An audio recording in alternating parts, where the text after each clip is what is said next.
Hello mga guys, good morning. Another video na naman mga guys. So kalikot time naman tayo mga guys. So ito pala ay isang solar light. So floodlight, di flood control.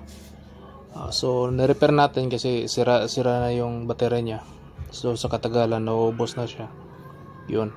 So tinanggal lang natin yung baterya at pinalitan natin. So i-upgrade natin ito mga guys. So na guys. So, charge na siya.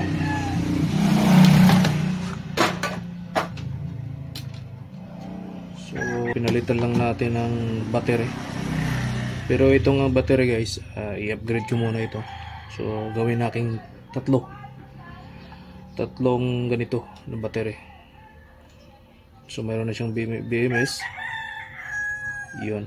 So, kita nyo naman. So, nag-charge na siya.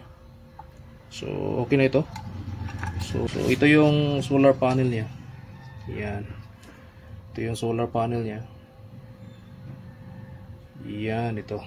Yung tabunan natin o yung takpan natin, ilaw yan. Dapat ilaw yan. Yun. Humilaw. So okay na guys. So upgrade lang natin. So update ko lang kayo.